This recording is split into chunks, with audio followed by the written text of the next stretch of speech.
NASams įsigijimo. Pareigūnai neatskleidžia tikslaus įsigijamų sistemų kiekio, bet jomis bus aprūpintos 2 baterijos, kuopų atitikmenys. Tai reiškia, kad sistemos negalės padengti visos Lietuvos oro erdvės. Jos bus dislokuotos Radviliškyje esančiame oro gynybos batalione, tačiau esant reikalui galės būti perkeliamos sunkvežimiais į kitas Lietuvos vietas.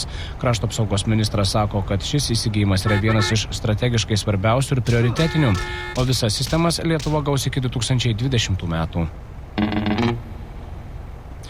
Aptarti bendrą brangių vaistų pirkimą, kaip tikimasi leisianti ženkliai sutaupyti visoms valstybėms, Sveikatos apsaugos ministerijoje sustiko Lietuvos, Lenkijos, Kroatijos, Slovakijos ir Slovenijos delegacijos.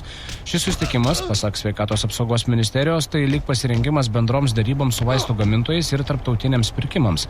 Sveikatos apsaugos ministro Aurelijaus Verygos teigimu, susitikimo tikslas buvo aptarti vaistų, kurie galėtų būti derybų objektų sąrašą, bei parengti bendrų derybų vykdymo gairių projektą. Lietuva ir Liuksemburgas pasirašė bendradarbiavimo sutartį atsinaujinančios energetikos srityje.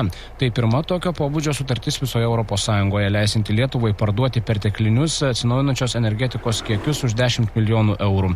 Europos Sąjunga yra numačiusi, kad iki 2020 metų mažiausiai 1/5 suvartojamos energijos būtų pagaminta iš atsinaujinančių energijos išteklių. Lietuvoje šis tikslas buvo pasiektas 2014 metais.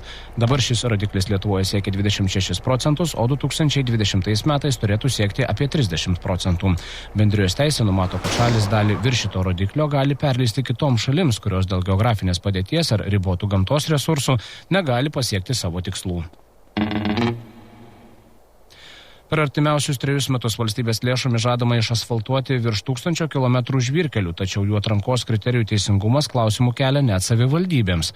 Plačiau pasakoja Simona Kvederytė.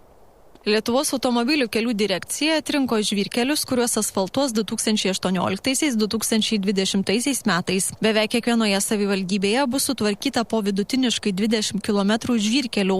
Esą stengtasi kiekvienam rajonui dėmesį padalinti po lygiai. Keliai atrinkti pagal gyventojų skaičių, eismo intensyvumą, savivaldybių ir kitus prioritetus.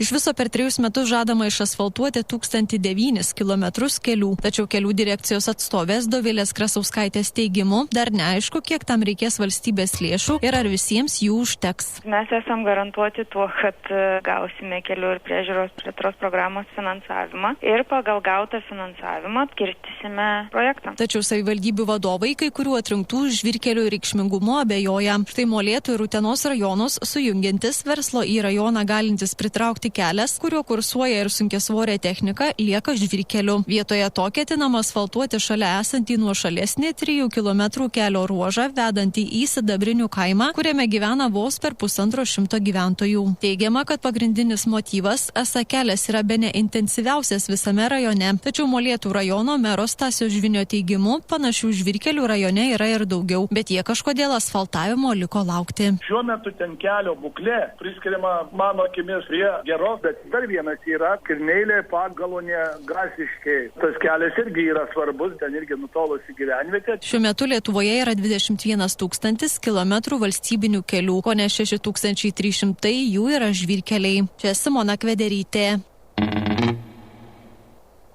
Ir šiandien daug kur protarpiais palis, vėjas po truputį